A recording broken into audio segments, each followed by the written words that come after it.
Hello students, I am Dr. Virender Singh from SKL Classroom Environment.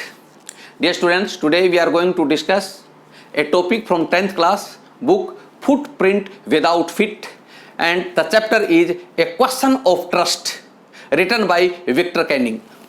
Victor Canning, he is a British writer and novelist. He was among us between 1911 to 1986. Dear friends, A Question of Trust, this is the 4th chapter. Writer Victor Canning आपको क्या message देना चाहते हैं इस chapter से? इसमें writer आपको एक मैसेज देना चाहते हैं, बताना चाहते हैं कि कानून की दृष्टि में, लॉ में, कानून के अनुसार यह नहीं देखा जाता कि किसी ने अपराध, क्राइम इंटेंशन ठीक होते हुए की थी या इंटेंशन गलत होते हुए की थी। इसको फिर समझिए।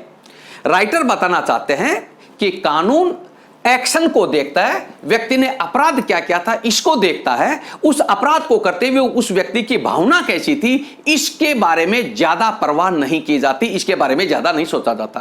कानून अपराधी के अपराध को देखता है, अपराध करते वक्त उस व्यक्ति की भावना क्या थी उस बात के ऊपर नहीं देखा जाता। राइटर यह बात आपको बताना चाहते हैं। मैं आपको थोड़ा सा और इसको समझा दूं। सपोज कीजिए आपने किसी को किसी स्नैक को देख करके पत्थर मारा और वो पत्थर स्नैक के ना लग करके किसी बच्चे को हिट हो गया, चोट लग गई। आप तो मारना तो स्नैक को चाह रहे थे, सांप को मारना चाहते थे, लेकिन बच्चे को चोट लग गई, पुलिस रिपोर्ट हुई, आपको सजा मिल गई। एक चीज। दूसरा, आप किसी व्यक्ति को हिट करना चाहते और आपने पत्थर उसको मारा, आपको वहां पर भी सजा वही मिलेगी और जो स्नैक को आप मार रहे थे वहां पर भी सजा वही मिलेगी। कानून की दृष्टि में आपका दोनों वक्त का एक्शन एक ही था, किसी को हिट करना, वहां भावनाएं नहीं देखी जाती। राइटर आपको यही सिद्ध करके यहां पर बता रहे हैं और वो अपनी इस बात को प्रूव करते किसके माध्यम से? एक कैरेक्टर है हमारे पास, होयर्स डेनबी। इस कैरेक्टर के माध्यम से इस बात को प्रूव करते हैं कि कानून की दृष्टि में एक्शन देखा जाता है, इंटेंशन नहीं देखा जाता। आइए let's start the story. Dear students, जैसे ही चैप्टर ओपन होता है हम होयर्स डेनबी नाम के कैरेक्टर से मिलते हैं। एज क्या है इनकी? ही इज 50 ईयर्स, 50 साल के हैं, अनमैरिड हैं। घर में एक सर्वेंट रखते हैं, एक हाउसकीपर है, लेकिन हाउसकीपर हमेशा वरीड रहते हैं, चिंतित रहते हैं इनकी हेल्थ की वजह से। इनको क्या डिजीज है? इनको एक पर्टिकुलर डिजीज है। कौन सा? Hay fever. हे फीवर एक पर्टिकुलर डिजीज से ये हमेशा सफर करते रहते हैं। क्या होता है बच्चों हे फीवर? हे फीवर बच्चों एक एलर्जी होती है जिसकी वजह से आंखें लाल हो जाते हैं और उनसे पानी आता रहता है, नाक भी लाल हो जाते हैं और यहां से भी पानी आना शुरू हो जाता है और स्नीजिंग होती है। ये हे फीवर होता है। नॉर्थ इंडिया के अंदर अगर आप इसको यहां की लैंग्वेज में जानना चाहो तो इसको नज़ला बोलते हैं। तो इसको हे फीवर है और ये उससे परेशान रहता है। वैसे बाय प्रोफेशन ये क्या है? होयर्स डेनबी बाय प्रोफेशन क्या है? He is a locksmith. Locksmith means बच्चों ताले बनाने वाला मिस्त्री। ताले बनाने के अंदर ये बहुत स्किल्ड हैं और अपने नीचे ये 2 हेल्पर्स भी रखते हैं क्योंकि ये बहुत स्किल्ड कारीगर हैं। अपने नीचे 2 व्यक्तियों को भी इन्होंने जॉब दे रखा है। ये ईमानदार व्यक्ति भी हैं और इन्होंने एक अच्छी रेपुटेशन समाज के अंदर प्राप्त कर रखी है। इसीलिए राइटर इनको बताता है कि he is a respectable person. समाज में ये एक रेस्पेक्टेबल पर्सन है, लेकिन अगले ही क्षण वो बता देते हैं but he is not completely honest. लेकिन ये कंप्लीटली नॉट कंप्लीटली ऑनेस्ट, यहां मैंने एक टर्म दी है नॉट कंप्लीटली ऑनेस्ट, लेकिन ये कंप्लीटली ऑनेस्ट नहीं है। ये नॉट कंप्लीटली ऑनेस्ट राइटर ने इसको क्यों कहा ये मैं आप लोगों को एक बार ये स्टोरी कंप्लीट करवा देता हूं, इसकी समरी करवा देता हूं, then we will discuss why does writer call him not completely honest. हम बाद में बात करेंगे। तो आइए आगे बढ़ते हैं। होयर्स डेनबी कुछ साल पहले, 15 साल पहले जेल होकर के आए हैं। इनको सजा मिली थी। He was punished. किस केस के अंदर? रोबरी केस के अंदर। रोबरी कैसी? ब्रेकिंग ऑफ शेफ, किसी की तिजोरी तोड़ते हुए ये पकड़े गए थे और उस केस के अंदर इनको जेल हुई और जेल में इनको क्या काम करना पड़ा? लाइब्रेरी को मैनेज करना पड़ा इनको। वहां पर ये लाइब्रेरी मैनेज करते थे। क्या समस्या है इनके साथ? इनके साथ एक समस्या है, ही इज ए लॉकस्मिथ ताले बनाने वाला एक मिस्त्री है, but he is fond of having very expensive and rare books. लेकिन इसने एक बड़ा ही अजीब टेस्ट पाल रखा है, और वो क्या है कि ये जितने भी बहुत ही महंगी और बहुत रेयर, बहुत दुर्लभ पुस्तकें हैं, ये उनको कलेक्शन करता है, उनका कलेक्शन करता है अपने पास। एक आश्चर्य की बात है, being a locksmith he is fond of books. इसका बुक से कोई संबंध नहीं, उसके बावजूद भी ये बुक्स को रखता है। और क्योंकि उन बुक्स के लिए क्या चाहिए, ही वांट्स मनी, उन पुस्तकों के लिए पैसा चाहिए, but he has no money, इसके पास पैसा नहीं। इसलिए ये क्या करता है, every year he breaks a safe, हर साल ये एक तिजोरी तोड़ता है किसी न किसी की। उस तिजोरी से जो पैसे आते हैं, सेफ से जो पैसे आते हैं, उनके माध्यम से ही purchase those expensive and rare books with the help of a agent. एक एजेंट के माध्यम से ये वो एक्सपेंसिव और रेयर बुक्स परचेज करता है। अभी ये स्टडी कर रहा है, एक हाउस है शॉर्ट ऑवर ग्रैंग एक हाउस है। इस हाउस के बारे में ये स्टडी कर रहा है एक मैगजीन के अंदर, और ये देख रहा है कि इस हाउस का मैप क्या है, इसके रूम्स किस किस तरह से हैं, इसका गार्डन कहां पर है, इवन यहां की इलेक्ट्रिक वायरिंग कैसी है। ये उसी मैगजीन के अंदर ये भी देखता है कि इस घर का कि जो शेप है वो कहां रखी हुई है, ड्राइंग रूम के अंदर शेप है, और वो कहां रखी है, वो किसी पुरानी पेंटिंग के पीछे रखी हुई है, बिहाइंड एन ओल्ड पेंटिंग। ये मैगजीन के अंदर से हॉर्स डेनबी पढ़ लेता है, स्टडी कर लेता है। इनको यह भी पता चलता है कि the family has gone to London. उस परिवार का जो उसका परिवार है, जो ओनर है, वो पूरे का पूरे परिवार सहित वो कहां गए हुए हैं, वो लंदन गए हुए हैं। तो अब इस घर में कौन रह रहे हैं, ओनली 2 सर्वेंट्स, 2 नौकर हैं वहां पर। इन्होंने बहुत स्टडी किया है उस मकान के बारे में, उसके हर रूम के बारे में, इवन उनके रास्तों के बारे में, वेज के बारे में इसने जाना है। रात को हॉर्स डेनबी ने देखा कि both the servants were going to movie, वो मूवी के लिए जा रहे हैं, फिल्म देखने जा रहे हैं। इनको बड़ा बढ़िया मौका लगा, ये अपने बैग को विद टूल्स लेकर के और पीछे की दीवार कूद करके अंदर आ जाते हैं। और जब ये अंदर जाते हैं तो he found the key were hung on the hook before kitchen. Kitchen के बाहर सामने हुक के ऊपर सर्वेंट्स ने चाबियां लटका रखी थी। ये चाबियां वहां से लेता है और अंदर जाता है। वहां पर इसकी मुलाकात, किचन में ही इसकी मुलाकात किनसे होती है, वहां के डॉग से होती है, जो उनका पेट डॉग है। ये उनको उनके नाम से पुकारते हैं, शेरी। शेरी उस डॉगी का नाम है, शेरी जो उनका पालतू पेट डॉग है, उसका नाम है। अब इनको ये पता है कि किस तरह से डॉग को मोबिलाइज किया जाए, किस तरह से डॉग को आकर्षित किया जाए, ये इनको पता है।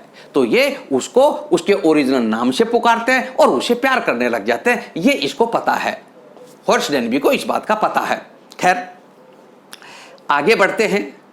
इन्होंने अपना सब सामान वहां पर रख देते हैं। ये ड्राइंग रूम में जाते हैं और ड्राइंग रूम के अंदर इनको अच्छी तरह से पता है कि एक पुरानी पेंटिंग है, उसके पीछे वो शेफ रखी हुई है। वहां बहुत सारी पेंटिंग्स हैं और एक बार तो इन्होंने ये सोचा कि ये पेंटिंग्स को ही क्यों नहीं इकट्ठा कर लेते। But then he thought that he has a small house and for these old paintings he needs a big house. So he thought that for a small house books are sufficient. इन्होंने सोचा कि मेरा छोटा सा घर है, उसके लिए तो बुक्स ही ठीक है, ये पेंटिंग्स ठीक नहीं है। लेकिन इनके साथ एक और वहां प्रॉब्लम हो गई। वहीं पर एक बाउल रखा हुआ था और उस बाउल के अंदर क्या थे, फ्लावर्स थे, और उनमें से जो स्मेल आ रही थी उसकी वजह से इनको अपने नोज में टिकलिंग होना शुरू हो गया, खुजली होना शुरू हुआ और इनको स्नीजिंग भी आ गई। इन्होंने अपने ग्लोव्स डाले अपने हाथों के अंदर, क्योंकि ये बहुत मेटिकुलियस प्लानर हैं। ये बहुत समझदार एक रोबर है और हर कार्य बहुत ही प्लान्ड सिस्टम के अंदर ये करते हैं। कभी भी ये अपने फिंगरप्रिंट्स नहीं छोड़ते, इसलिए इन्होंने ग्लव्स डाले और ये जैसे ही उधर बढ़ते हैं काम करने की तरफ, शेफ को तोड़ने के लिए, क्योंकि इनके पास 4 आवर्स है, 4 घंटे हैं इनको काम करने के लिए, तभी इनको अचानक तेज स्नीजिंग आती है।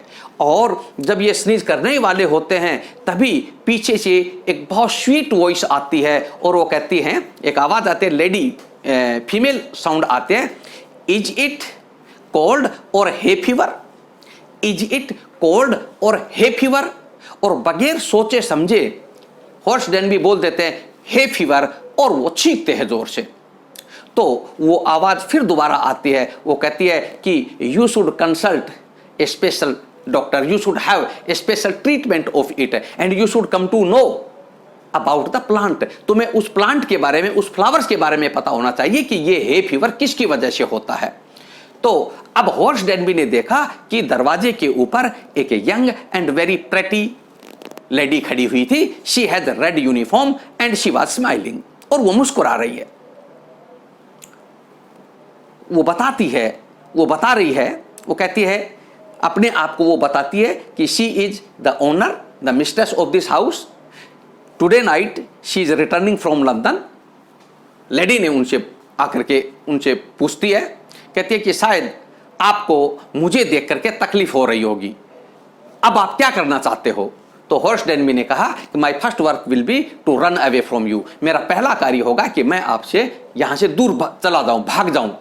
तो वो लेडी उनको बोलती है, कहती है but I will call police, मैं पुलिस को पुकारती हूं। वो कहता है कि I am going to cut the telephone wires, भागने से पहले मैं वायर कट कर दूंगा और आप कुछ घंटों तक कार्य नहीं कर पाओगी। तो कहते हो oh it means you will hurt me, अच्छा तो तुम मुझे हर्ट करोगे। हॉर्स डेनबी कहता है no no I was trying to frighten you, मैं तो आपको डराने की कोशिश कर रहा था।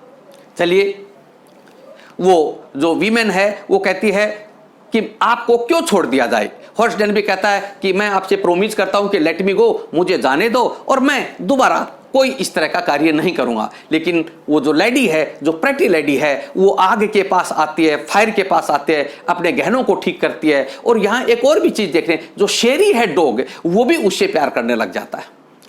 और वो कहते हैं कि आप जैसे व्यक्ति को क्यों छोड़ दिया जाए, अगर आप यहां चोरी नहीं करोगे तो आप किसी और को के साथ यही घटना करोगे। It means you are a threat for society, तुम तो समाज के लिए एक थ्रेट हो।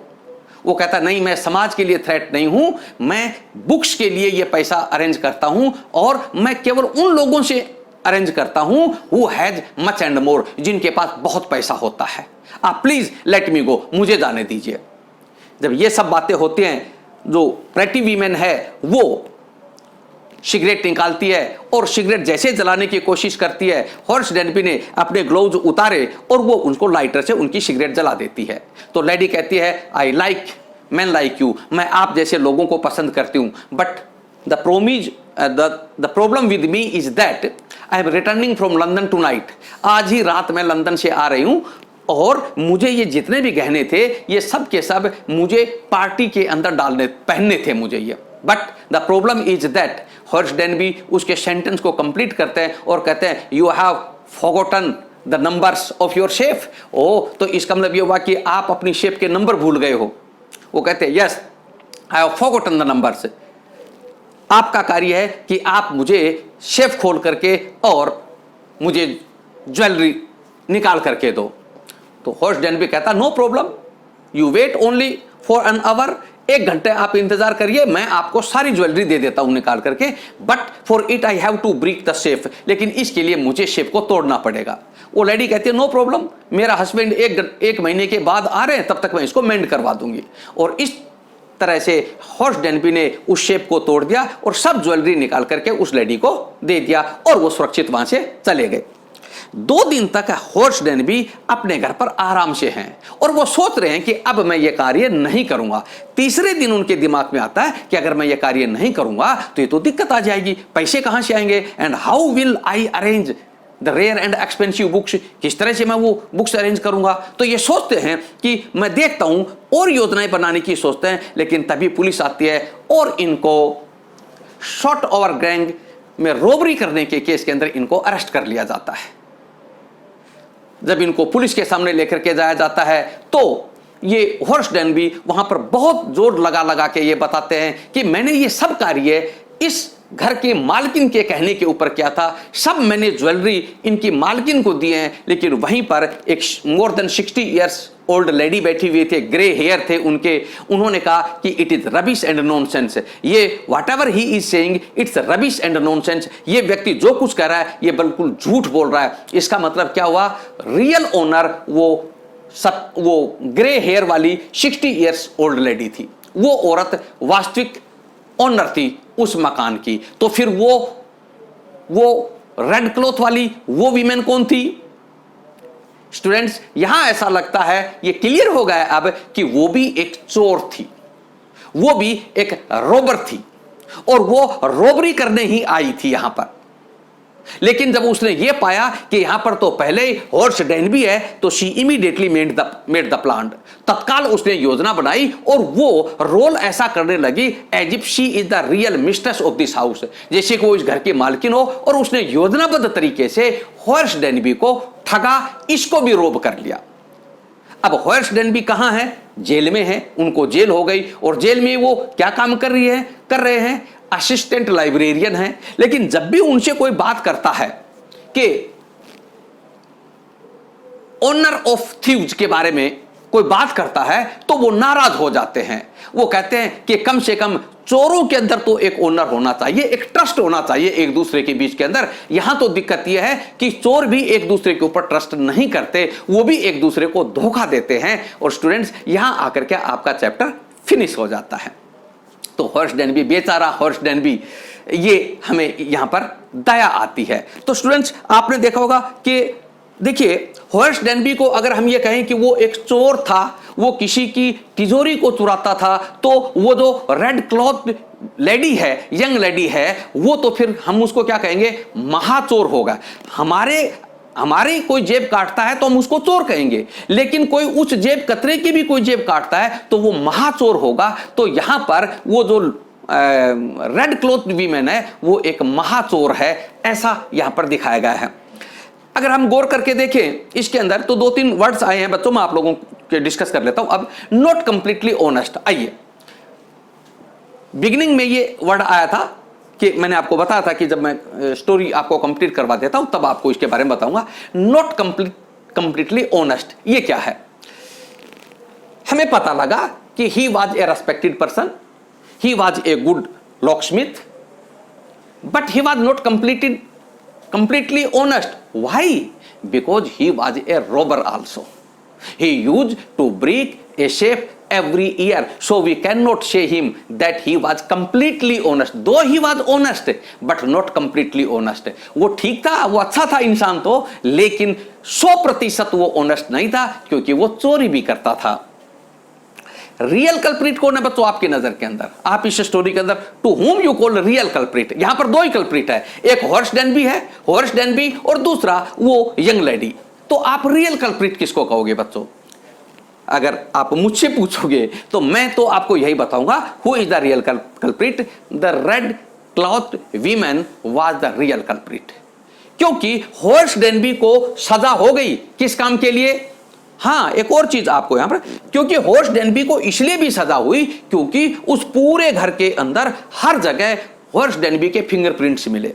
अब हॉर्स डेनबी कभी भी ये गलती नहीं करता था कि बगैर ग्लोव्स के ये काम नहीं करता था, but when he was sure that she was the mistress of this house, जब इसको ये यकीन होगा कि वो औरत इस घर की मालकिन है, तभी उसने वो ग्लोव्स उतार दिए थे और फिर उस शेप को इन्होंने खोला था। तो इन्होंने इस तरह से वहां पर हर जगह अपने फिंगरप्रिंट्स छोड़ दिए थे, और वो पुलिस को एक सबूत मिल गया था, एक प्रूफ मिल गया था इनके विरुद्ध। अब यहां बात आती है, who is real culprit? The red cloth women was the real culprit. Jewellery किसके पास है? सामान कौन ले गया? वो रेड क्लॉथ वीमेन, वो औरत ही ले गई। इसके पास क्या बचा? हॉर्स डेनबी के पास, इसके पास कुछ नहीं बचा। वो एक बहुत प्लान्ड तरीके से उसने ये कार्य किया, और हम ये कहेंगे कि रियल कल्प्रिट वही है। हम ये कहेंगे हेयर हॉर्स डेनबी के लिए कि इसने मोर सिन्ड देन सिनिंग, मोर सिंड, इसको ज्यादा पापी बना दिया गया जितना कि इसने पाप किया नहीं था, उससे भी ज्यादा इसको पापी या अपराधी इसको बना दिया गया। मेटिकुलियस प्लानर, बच्चों एक वर्ड आया है, मेटिकुलियस प्लानर का मतलब होता है एक ऐसा व्यक्ति जो कोई भी कार्य करता है उससे पहले बहुत अच्छे तरीके से योजना बनाता है। तो हॉरेस डेनबी भी जब भी कोई कार्य करते थे तो बहुत अच्छे तरीके से योजना बनाते थे, उसको पूरा स्टडी करते थे, और इसीलिए ये अपने जीवन में कभी भी अपने कार्य में असफल नहीं हुए, कभी असफल नहीं हुए। Always he got success. Robbery case के अंदर हमेशा इनको सफलता मिली थी क्योंकि ही वाज ए मेटिकुलियस प्लानर। ये पहला मौका था जब ये यहां पर हारे और इनको अरेस्ट कर लिया गया, और वो भी किस चीज के पीछे? केवल बिकॉज ऑफ ट्रस्ट, विश्वास के पीछे ये यहां पर पकड़े गए हैं। तो बच्चों इस तरह से अब जो मैं आपको शुरू में बता रहा था वही चीज यहां आ गया, एक्शन और इंटेंशन। आपकी नजर में हॉरेस डेनबी को का एक्शन चोरी का था, इंटेंशन क्या उनकी चोरी करने की थी? हालांकि वो चोरी करने के लिए आए थे, लेकिन जब वो ज्वेलरी निकाल करके दे रहे थे उस वक्त उनकी इंटेंशन ज्वेलरी को अपने पास रखने की बिल्कुल नहीं थी। वो ज्वेलरी टोटली किसके लिए निकाल रहे थे? The mistress of the house, उस घर की मालकिन के लिए निकाल रहे थे। लेकिन सजा किनको हुई? हॉरेस डेनबी को। तो यहां बच्चों मैं वही बात आप लोगों को बता रहा हूं कि न्याय के अंदर, कानून के अंदर एक्शन क्या क्या है आपने उस चीज के ऊपर देखा जाता है, आपकी इंटेंशन क्या है इस बात के ऊपर नहीं आता। तो इस चैप्टर के अंदर आपका मेन क्वेश्चन यही बनता है कि how that red cloth women surpassed और रॉब्ड हॉरेस डेनबी, किस तरह से उस यंग लेडी ने हॉरेस डेनबी को लूट लिया, ये आप लोगों का क्वेश्चन बनता है। इसके अंदर हॉरेस डेनबी का कैरेक्टर भी आ सकता है बच्चों, और बस इसके अंदर क्वेश्चन यही बनते हैं, इससे फालतू नहीं बनते हैं।